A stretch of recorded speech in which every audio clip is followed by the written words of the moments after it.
So now let's look on those guys a little bit more closely. And we can use smoke object, then with source, and then we finalize with the part solver because there's a lot of different setup we can use. Okay, so with the smoke object, mainly, as I said, is like a container for a smoke.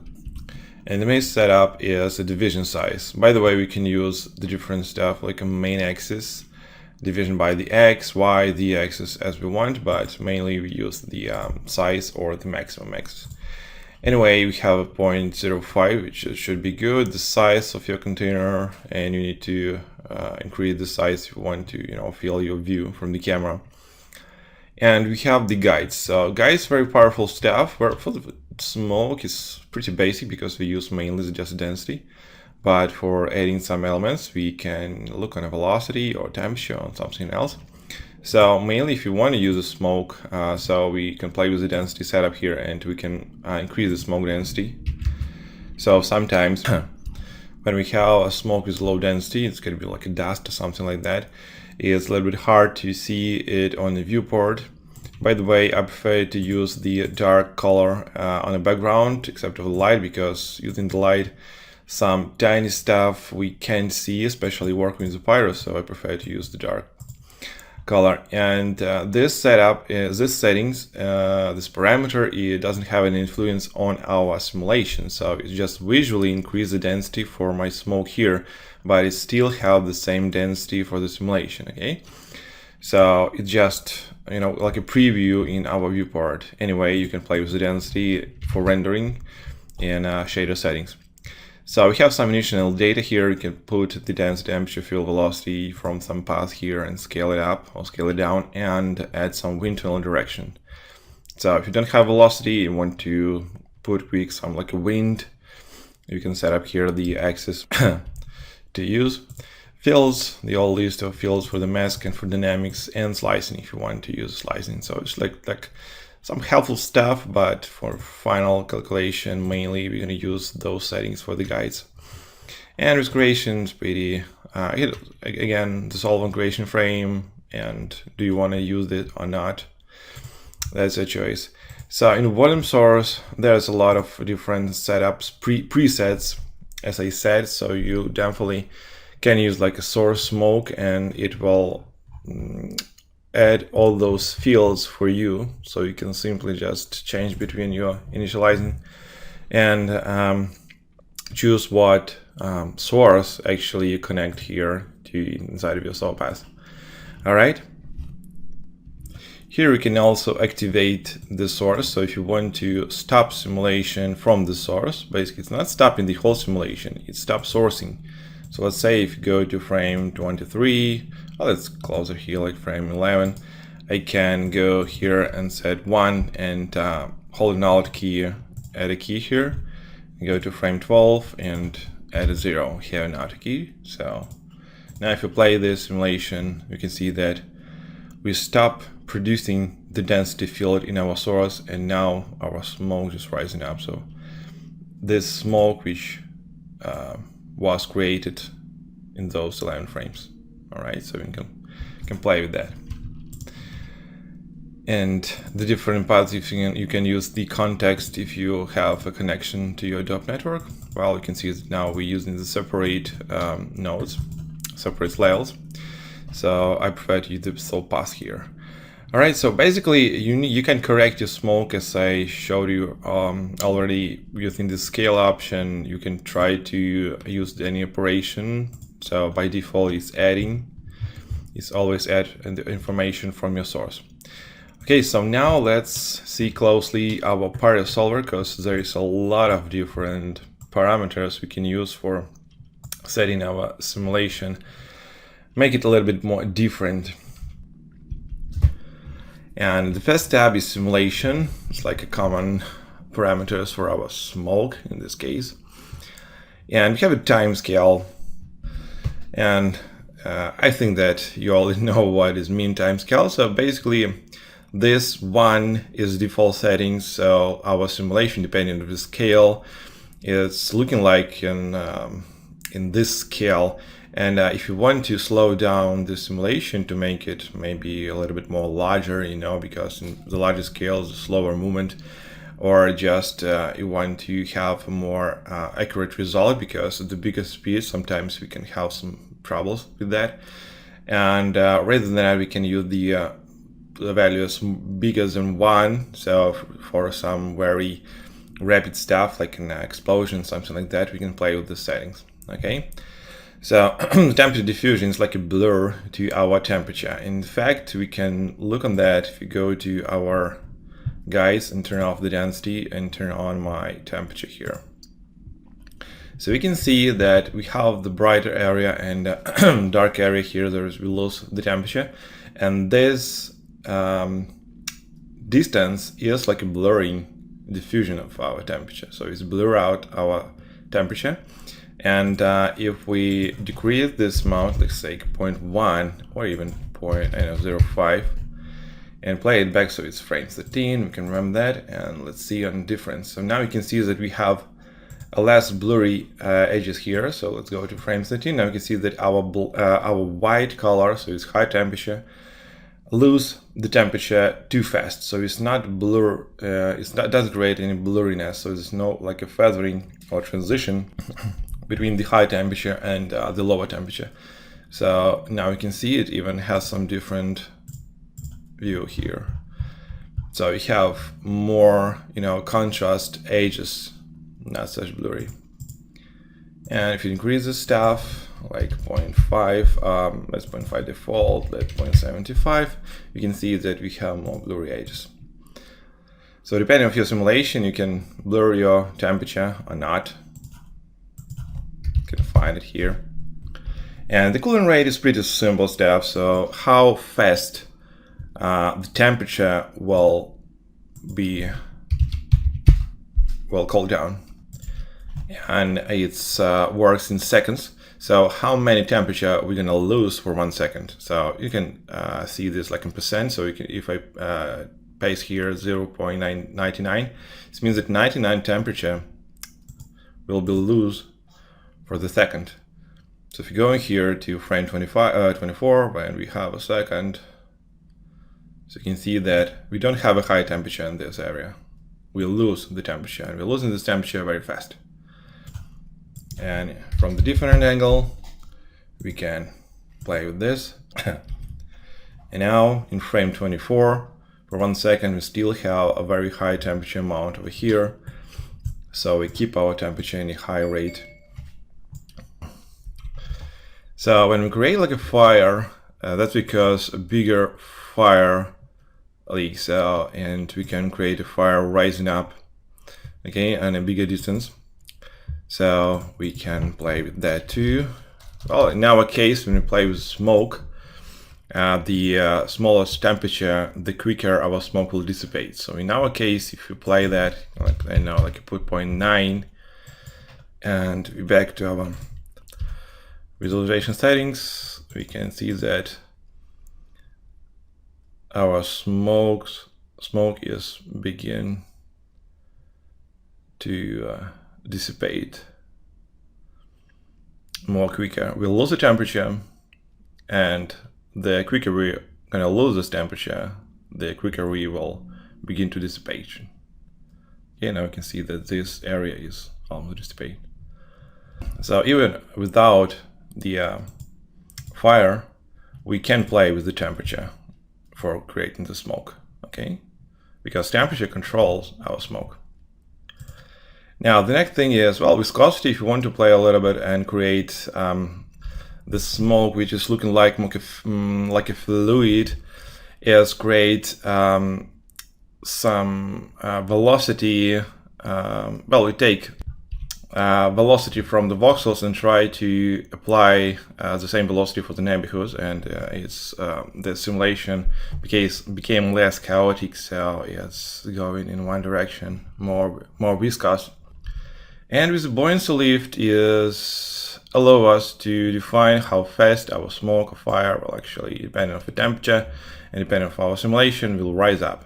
So the smallest setting, like 0.5, We'll keep our smoke, in our case, closer to the ground. It doesn't have too much speed. So it's rising up less, quicker, to have less speed here. So it's buoyancy, and well, definitely buoyancy direction is 1 by y-axis, as you know. By default, make it like 1.5. Should be enough for our simulation. And the cooling rate, well, yeah, I guess I can leave it like 0.9. And then combustion. Well, combustion we leave for this time because it's working just with fire, so we can turn this off. And go to the shape. And the shape is very interesting stuff. Can we, how we can change our shape. So now we have like dynamic. So the first thing you need to work with is a dynamic for your simulation. It doesn't matter. It's a smoke, it's a fire, explosion, dust, anything. So the first thing you need to create a proper dynamic. The speed, and it's very important because depending on the scale, depending on the situation, the dynamic by default can be different. So you need to apply such velocity, such speed like you need. You can go to reference, or you should to know how fast it should move, how fast it should to rising up or moving down. It doesn't matter. So the first thing you need to deal with is a dynamic. So that's how we can control it by the temperature, by the different setups like buoyancy leaf, the cooling rate, temperature diffusion, time scale. So it's creating an overall look of your simulation. But now when we want to make your simulation more detailed, let's say if we want to add a little bit more detail in the surface, because we have a very flat surface for now. So if I increase the number of voxels, let's say I put it 25.025, and I'm gonna add a lot of voxels. So maybe I want to play a little bit with the noise or something like this, because you can see a lot of small spheres. So maybe I go to volume rasterize or pyro source and make a particle scale a little bit bigger. Yeah, like this. Maybe something like this. So the smaller voxel, the more holes we're gonna have there if we have a low radius, or the particle scale in that moment. So now if a smaller division size, the bigger voxel amount, we have a more flat area, even more flat, because the more voxels, the more correct will be the surface of our smoke. And now it's like a wispy smoke. Yes, if you want to create some like smoke from cigarettes or some, I don't know, some wispy, so we have a nice flat surface. And again, we look on a preview, so those bricks, those interesting artifacts, they can be disappeared with the render. It's not 100%, but it can be disappeared, because that's what we see here is like a low-res representation of our simulation. For now, if you look in our sim, we can see that there are almost 3 million voxels. That's not like a very huge amount, but for the test, that should be good. All right. So now I want to change my shape. All right. I want to make some noise on this shape. Okay. I don't want to have such flat areas. I want to have more like chaotic result, more random here. So let's play with that. I will back it to 0.5 because I want to have more faster calculation. And let's go to the shape. So the first parameter, which is enabled by default, is dissipation. So dissipation is how fast our smoke will dissipate if we lose the temperature. So we can see that it control field the temperature. The smaller temperature, the more dissipation you're gonna have. So if this smoke will go to the zero, so temperature of the smoke will go closer to the zero, it will dissipate a little bit faster. So you can see here the control range from 0 to 1. And when we have temperature 1, dissipation speed is pretty low, and then it's rising up, then you close it to 0. Okay, so we can increase the control range, let's say to 2, and that means that we have the one somewhere here, and this one will already have some setup. So already have some setting, okay, some value. So we can increase dissipation here, or we can play with the control range. We can play with those points to make different curves here. So it depending on your simulation. If you want to leave your smoke on a longer distance, you can decrease the dissipation like to 0.1 or even smaller. SciFix doesn't recommend to remove this dissipation or make it 0. So anyway, it's maybe I should tell about all those parameters. If you want to increase dramatically the setting of each parameter or value of each parameter, if you want, let's say, set up the cooling rate too high, well, the better if you use like 9.9. So you don't need to use like a 1, okay? The same stuff is all other things. If you want to put it like closer to 0, let's take 0.1, 0.01, but not a 0. Well, except of viscosity, but because I turned this parameter on, I don't know, like in 3% of all my simulations, because it's really not useful, I mean, mainly not useful. So the same stuff is here. If you want to lower your dissipation rate, you just can paste here like 0.001 and it will be too small, okay? So it will keep the smoke for a long time. And if you want to dissipate much faster, again, not 1, if you want to, you can just dissipate like 0.99 and it will cause the dissipation pretty fast. But again, for dissipation, this smoke should to go for the low temperature, because you can say, okay, it's still rising up very fast and it's still going up and doesn't dissipate like 9 times faster. Yes, because till it goes to 0, we spend some time, okay? So it will not dissipate just from the beginning of simulation. In the beginning of simulation, we have a temperature like 1, let's say, okay, or even more, because we use the add. We add a temperature to each voxel on each frame. So don't remember that your temperature is shouldn't be like 1 maximum, because we have 1 here. We add a new temperature each time. So we increase the temperature inside of our source over here on this position each frame, because we add to existing temperature another one.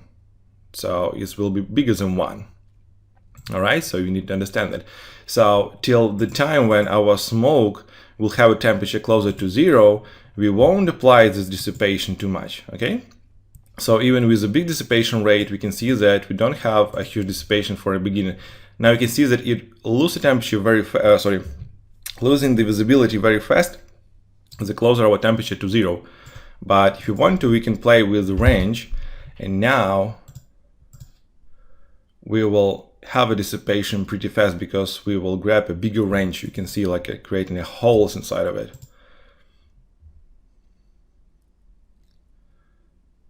So now it's too dramatic for me, because it looks dissipation very fast. It's not physically correct.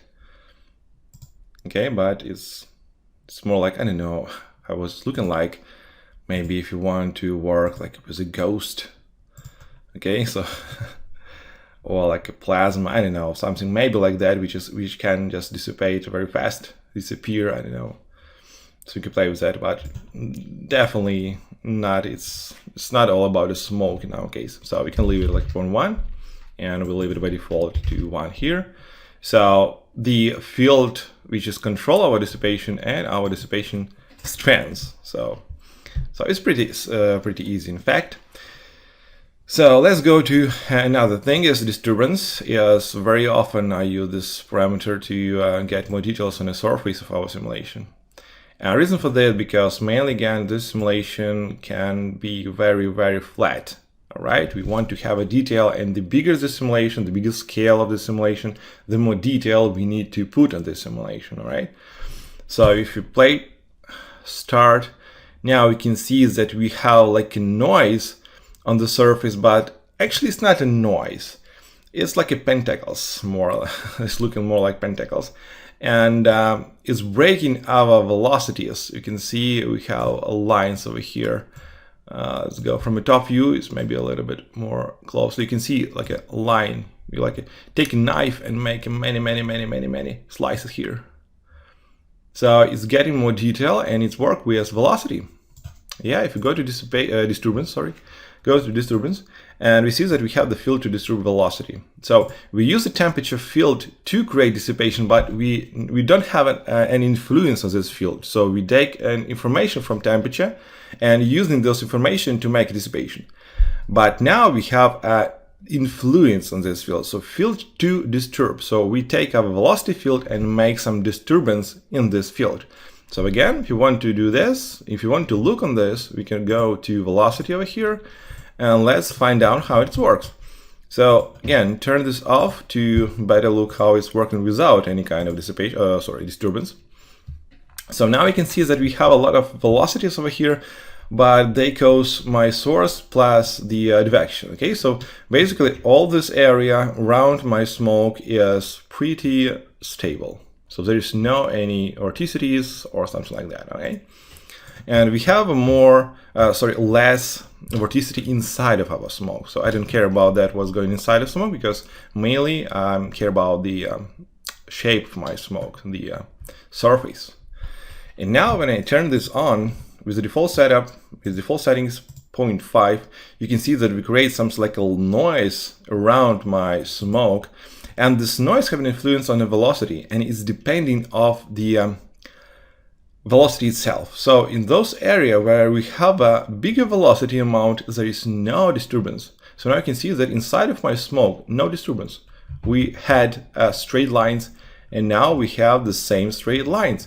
But around my smoke and on the surface of it, we have some like vorticities, the small vorticities over here. So we disturb our velocity field. And we have the cutoff, which just can find us, okay, so what velocity we need to have to apply our disturbance. Okay, so we don't apply a velocity, let's say bigger than 0.2, right? In our case, bigger than 0.15. So we have velocity 0.15, we don't have an influence for disturbance. You can say, okay, if I can play this cutoff like 0.5, and now this means that even on velocity 0.5, we will have an influence, okay? So now we can disturb our big velocities. All right, mainly we don't need it because this simulation can be unstable. It will be very chaotic, and that's not what we want to do mainly. But well, maybe we don't have a big difference because for now disturbance is more like inside of these areas, but mainly we can use our our cutoff to apply this stuff more or less. And we have a big velocity. As you remember, I changed my visualization range from 0 to 5, so we have a maximum velocity is 5. All right, so we can back here and let's say set like 2.5 and back to, oh, where's my visualization? Come on, turn this off, turn this on. Okay, come on, velocity. So now we have the same amount of the disturbance for this area, but more kind of in the bigger velocities. So now if you look at our simulation, it's even more chaotic, so more chaos, more random, more vorticities inside of my simulation, not just outside. But mainly, why we use this cutoff very small, because we want to have an influence just on the edges of our simulation, okay? In our case, in the edge of the smoke, so revert the default. So 0.15 should be fine. And another thing is the block size, so the size of those pentacles. And let's see how it works. So if we increase it to 1, again, let's back fast to velocity. And now you can see that we have a bigger the biggest size for those vertices. Okay, but 1 is too much, in fact, for main simulation, or even maybe if you create a really large scale sim, maybe you want to work like 1 meter or something like that. By default is 0.2, and this can always like a maximum, so maybe 0.3 sometimes can be helpful, again depending on your settings and depending on your scale. So we can change the velocity, we can change the field which we have to disturb. Okay, we can disturb a temperature if we want to. So this temperature will have more influence like for visualization or something like this. So sometimes it can be helpful if you want to get a more noisy temperature on the surface. Okay, it could be good for the shader or something like that. But mainly if you want to disturb your shape of your smoke, you want to work with velocity. And you can add another thing like a control field. Like with the dissipation, we have a control field. Like with disturbance, we can have a control field too. So we can link, I don't know, maybe a temperature again. We can put here a temperature field and say, all right, if you have a temperature less than or more than 1, you can increase your disturbance, or you can play with the density. So if you have a big density value, you can decrease the disturbance. You have a low density value, you can increase disturbance. All right, so you can play with that. So you can just type density, oops, there's a mistake, density, and said, okay, if you want to density lower than maybe like here, so if you have a density like 2 or more, you will have a disturbance very low. If you have density less than 2, closer to 0, you have a bigger disturbance. All right, so you can change this setup over here. Okay, so the binding, yeah, threshold field density. So another thing that, well, disturbance, and we can apply the strength of the disturbance. So if we have a bigger setting, so we will have a more velocity change.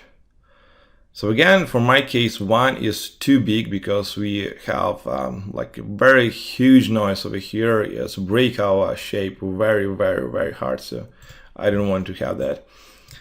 And basically for this simulation in particular, I'm gonna leave disturbance like 0.2 and maybe it's a little bit smaller block size.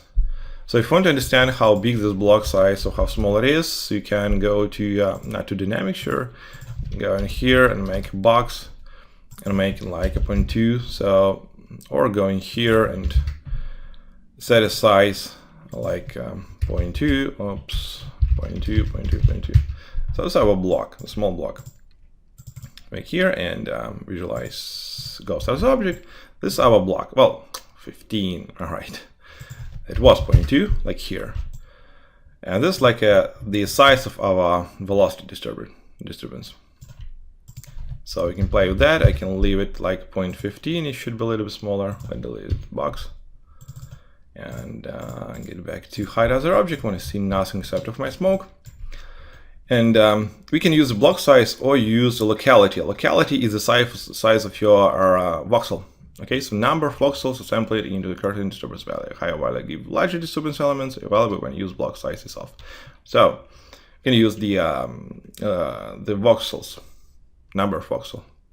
But I prefer to use the block size because I can change the number of my voxels depending on the stage of my simulation. It should be not enough for the test of my test, and a lot of those voxels if you want to apply the final simulation. So I prefer to use the block size setting. Okay, so let's see what do we have with the disturbance 0.2. Will it be enough and or not? Maybe like 0.25 should be fine. Don't want to get too much noise here, just to make a lot of disturbance. So maybe like 0.25. And yeah, I back it to 0.2 because 0.15 is too much in this case. Now, now it goes to the shredding. And shredding mainly used with fire because it's like great. It's push velocity field based on the control field. It basically based from temperature, in fact. So it's great like streaks and leaks for the much looking like fire. All right. So it's basically pretty good work with fire, not with the smoke in our case. So, and it definitely depends on the temperature. So if you get a huge, if you have a huge diffusion, if you have a huge diffusion temperature, so then less we're gonna have those leaks, less we're gonna have those fire leaking. So it's connected with the temperature diffusion. So if you want to have a nice shredding with the fire, we can play with this a little bit later. We can play and with temperature diffusion and with shredding because they all depend on the temperature. They all have an influence on the temperature field. So by this time I will disable that. We can play with a little bit later, and let's back to another option. So the sharpening, and this parameter did like its spelling. So sharpening can create like or more wispy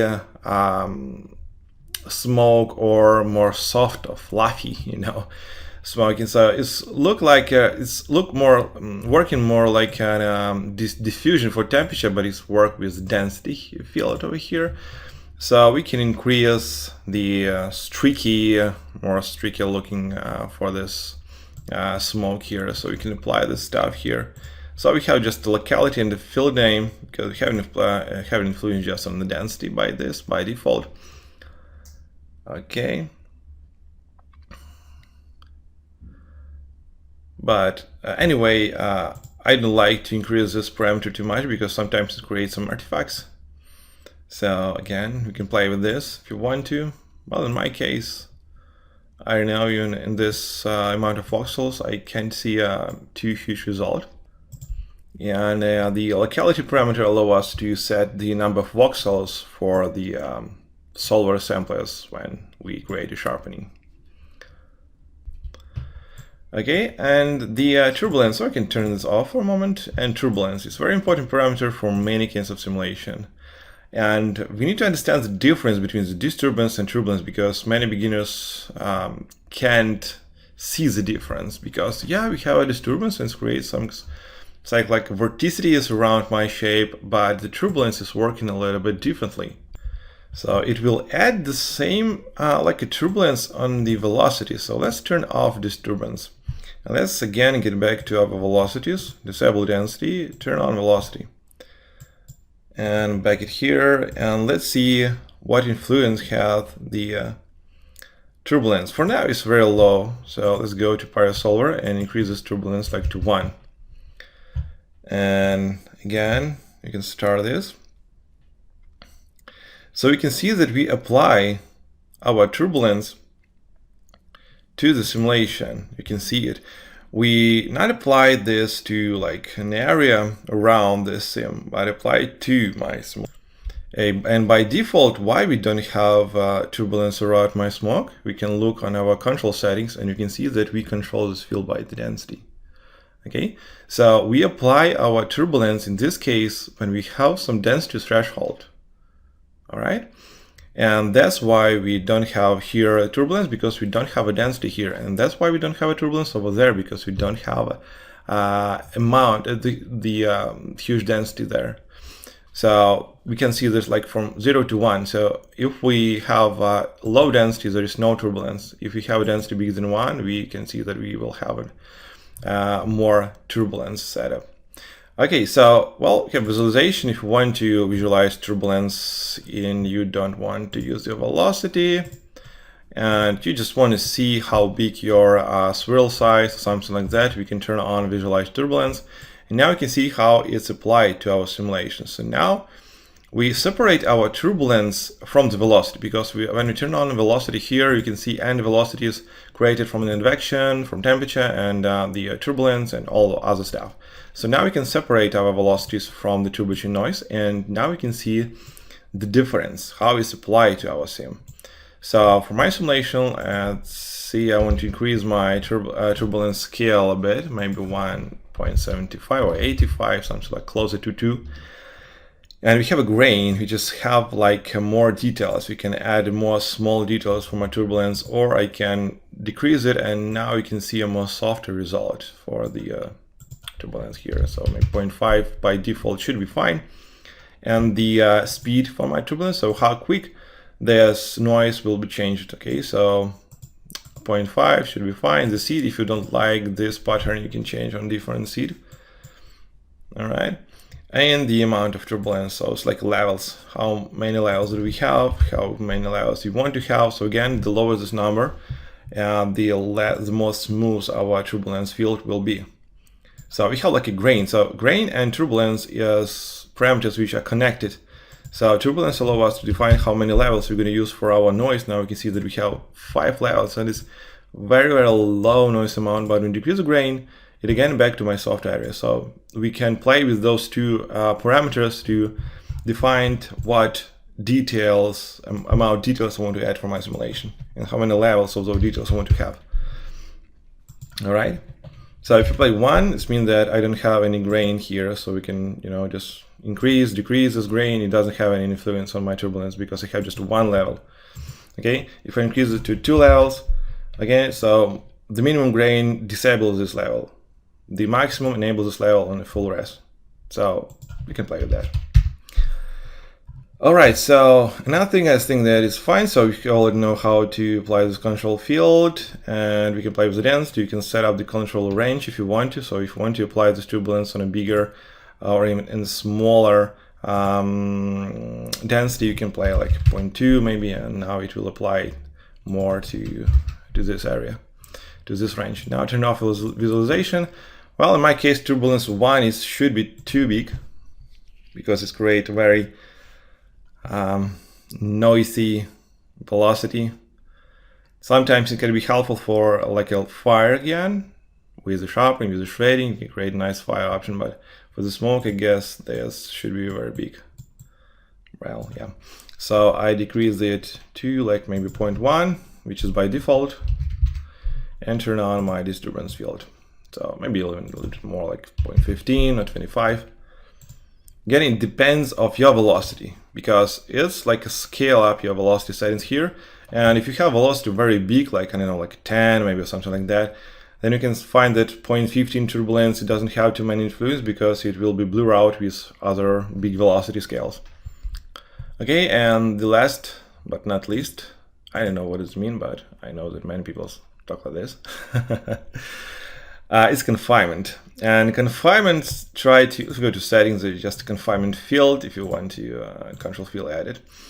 And it can boost your vorticities, okay, if they exist, of course. Because the main problem of many simulation, rather than like in real world, is that we have some blurry result. The more this information exists, the more blurry it will be. So it's like a lost some vorticities, lost some resolution.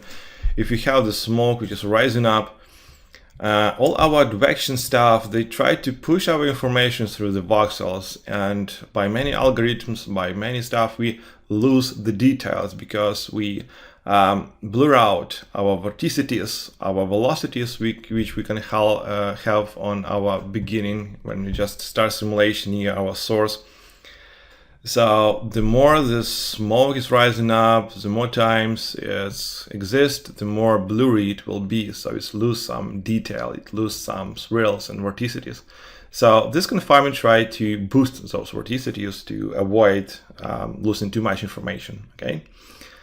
All right. So okay, and we have a control field here set up. We have a visualization, visualize our confinement. Yeah, that's how it's looking. Many, different vorticities here. So we can play a bit with that. And if you want to, if you have a high detail smoke with a large amount of vorticities and you want to hold this thing, you need to definitely to work with confinement. Okay. So before going ahead, there's a you can play with the color, and I want to talk about this a little bit later. And we have relationships, and we have the advanced. So relationship is nothing too many interesting for our stage. So it's a little bit difficult to understand some case if you want to. I will talk about this a bit later.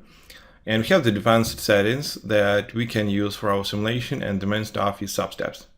So substeps is very important stuff because depending on your velocities, depending on your speed, simulation speed, you can use the minimum and maximum numbers of substeps depending on the velocities. So if you have like an explosion, sometimes it's very helpful to increase the number of substeps to have a more accurate result, because we can calculate our simulation a few times per one frame. Because again, for the explosion, let's say for one frame can be calculated many information, right? And our information can go through many voxels and go through a big distance, right?